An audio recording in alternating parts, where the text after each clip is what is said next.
कि real estate सबसे important है, क्योंकि गवर्नमेंट ने जो बजट में अनाउंसमेंट किया उसमें फाइनेंस बिल के अंदर थोड़े से ऑल्ट्रेशन किए जा रहे हैं, और मैं इसके लिए बहुत बड़ा क्रेडिट हीरन नंदानी जी को भी देना चाहूँगा। इंडस्ट्री के वेटरन हैं, सारी चीज़ों को समझते हैं। सरकार बहुत सारे मामलों पे इनसे खुद राय लेती है, बीइंग एज एन कंसल्टेंट, और जानना भी चाहती है कि देखिए कैसे काम किया जाए। वही हीरन नंदानी जी आज हमारे साथ वापस से हमारे साथ जुड़ रहे हैं अपने इंटेलिजेंस देने के लिए और इस कैलकुलेशंस को थोड़ा हमको समझाने के लिए, जो इंडेक्सेशन से जुड़ी हुई है, जिसमें 12.5% और 20% वाला मामला है। सर बहुत बहुत शुक्रिया, thank you very much. Sir एक चीज़ मैं आपको बताऊं, आप भले एक ग्रुप के जॉइंट हैं, आप एमडी हैं, आप इस ग्रुप को हेड करते हैं, लेकिन मैं बोलूँगा कि आप हमारे देश के भी एक धरोहर हैं, असेट हैं, क्योंकि गवर्नमेंट ऑफ इंडिया भी आपसे राय लेती है, बहुत सारी चीज़ों पे आपसे समझती है, कंसल्टेशन रहती है। और मैं ये बोलूँगा सर, आप हमारे लिए भी बहुत ही कीमती असेट हो, क्योंकि आपसे हमको बहुत इंटेलिजेंस मिल जाती है। सर ज़रा ये एलटीसीजी वाला मामला ज़रा कैलकुलेट हमको करके बताइए, ये इंडेक्सेशन के बगैर और साथ में ये 12.5%, 20% का क्या माजरा है, इससे एंड यूज़र को क्या फ़र्क पड़ने जा रहा है? बहुत खुशी होती है आपसे जुड़ के। थैंक यू वेरी मच, आप इतने कॉम्प्लीमेंट्स मुझे दिए। लॉन्ग टर्म कैपिटल गेन जब इंट्रोड्यूस किया था उसमें दो अंतर किए थे।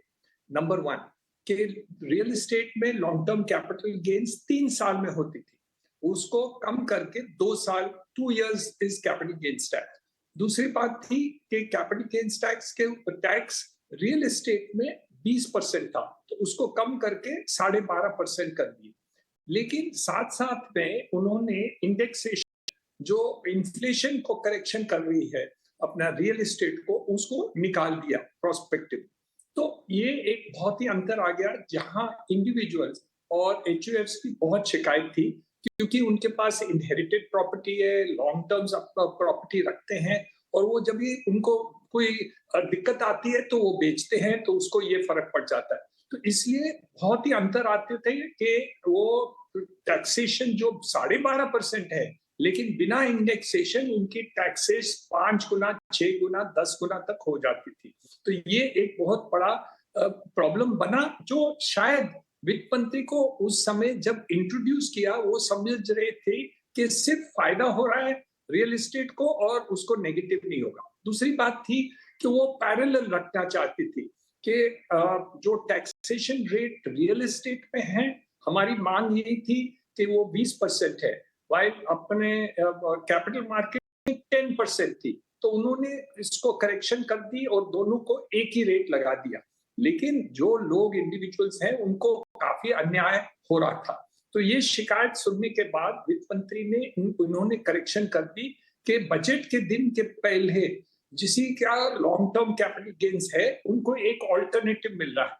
आप जूने तरीके से आप कैलकुलेशन करके आप कर सकते हैं और इंडेक्सेशन की बेनिफिट ले सकते हैं, उसमें टैक्स आपका कम रहा, या जो नए सिस्टम है वो आपको ऑप्शन देती है। लेकिन वो बजट दिन के पहले जो लिए हुए और ट्रांजैक्शंस किए या खरीदी किए हुए, उसके ऊपर ही इसके ऊपर सीमित रहेगी। इस बजट दिन के बाद जितनी भी आप इन्वेस्टमेंट करेंगे उनको ये लागू नहीं होगा। दूसरा जो अंतर किए उन्होंने कि इंडिविजुअल्स और एचयूएफ्स को बेनिफिट दिए, मींस पार्टनरशिप्स, लिमिटेड कंपनी और एलएलपी को ये बेनिफिट नहीं दिए। उनको जो 12.5% है उनको इंडेक्सेशन का कोई लाभ नहीं मिलेगा, और उन्होंने इंडिविजुअल्स और एचयूएफ्स को ही ये फायदा दिया है, ऑप्शन दिए सॉरी, कि वो दोनों दोनों में से जहां भी उनको कम टैक्स होगा उनको लागू होगा। इसमें ये बहुत बड़ा फर्क आ जा रहा है, और काफी लोग इन्वेस्टमेंट अभी रियल एस्टेट में करेंगे, क्योंकि लॉन्ग टर्म कैपिटल गेन्स अभी सिर्फ 2 साल के है और उनको 12.5% है। तो इसलिए मैं समझता हूं कि मिडिल लेवल हाउसिंग और हाई लग्जरी हाउसिंग में काफी इन्वेस्टमेंट बढ़ जाएगा, क्योंकि लोगों को 2 साल के अंदर ये long term capital gains tax benefit मिल सकता है। ठीक है सर, इस सेक्टर के लिए अच्छा माने जो हुआ, अंत भला तो सब भला। हम माने कि सेक्टर के अंदर जो तेज़ी थी, लिक्विडिटी थी, सब कुछ ठीक चल रहा था, वैसे और ठीक चलेगा, उल्टा और पैसा आ सकता, तो क्लैरिफिकेशन भी हो गया।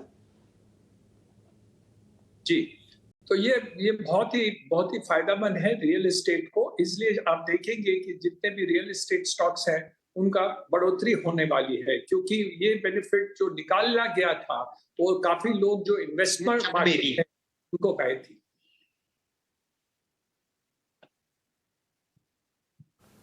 ठीक है। हिरानंदानी सर, अभिषेक बोल रहा हूँ, गुड मॉर्निंग। एक सवाल का जवाब सर आप और दीजिए। अच्छा, दर्शकों को एक बार बता देते हैं कि इंडेक्सेशन दरअसल है क्या है। इंडेक्सेशन के बिना यानी कि प्रॉपर्टी की जो मूल प्राइस है उस पर एलटीसीजी का कैलकुलेशन होगा। इंडेक्सेशन यानी कि महंगाई के साथ उसको लिंक किया जाएगा और उसके बाद जो इन्फ्लेटेड प्राइस होगा उस पर फिर टैक्स का प्रावधान किया जाएगा। सर ये बताइए कि इन दोनों विकल्प जो सरकार अब देने जा रही है, जो प्रस्ताव है, जो थोड़े लॉन्ग टर्म वाले जो प्रॉपर्टी के जो होल्डर हैं, कौन सा आपको बेहतर लग रहा है इसमें से?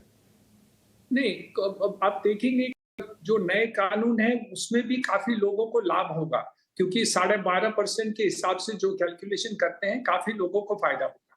लेकिन जो लंबे तरीके समय से पकड़ के रखे हैं, 20 साल हुए, 30 साल है, जितने भी जूने प्रॉपर्टीज हैं, वो इन्फ्लेशन काफी हुआ है रियल एस्टेट पे। तो देखा जाए तो 5 गुना 6 गुना भाव बढ़ गए हैं। जितना वो खरीदी किए थे उसके हिसाब से फर्क पड़ गया है। और वो लोग होल्डिंग कर रहे थे, वो वहां उनके घर में रह रहे थे या वो लीज पर दे रहे हुए थे, होल्डिंग कर रहे थे इतने साल तक, क्योंकि ये लॉन्ग टर्म बेनिफिट इंडेक्सेशन का उनको मिल रहा था। तो वो होल्डिंग कर रहे थे, इन्फ्लेशन का करेक्शन कर रहे थे। सरकार ने बताया था और वो वाजबी था, इतने सालों तक वो ही चल रहा था, इसलिए लोगों को उसकी सुविधा को एक्सेप्ट कर दिए थे। तो ये सुविधा निकालने के बाद नेचुरली लोग परेशान हो गए, क्योंकि सडनली एक दिन में ये सब परिवर्तन आ गया और इंडेक्सेशन का बेनिफिट निकल गए।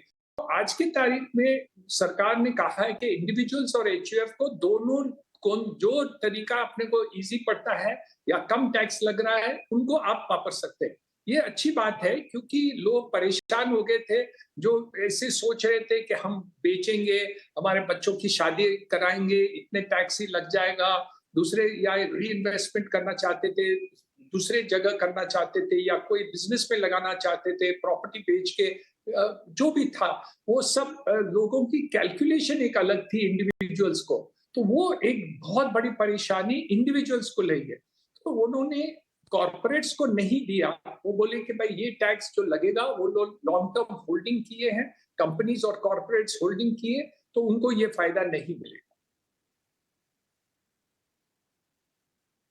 नंदनी सर, सुबह सुबह 8 बजे सर आपने हमारे लिए वक्त निकाला और बहुत ही इंपॉर्टेंट मसला था ये। मतलब बजट के बाद से लगातार चर्चाएं थी इस पर, जिसके मन में जो भी कंफ्यूजन हो उसको आपने दूर किया और ये भी आपने बताया कि इंडस्ट्री का आउटलुक यहाँ से कैसा दिख रहा है आपको। Sir thank you so much. उम्मीद करेंगे कि फिर से आपसे जल्दी ही किसी और टॉपिक पर जुड़ने का मौका मिलेगा। शुक्रिया सर। चलिए आगे बढ़ते हैं और अब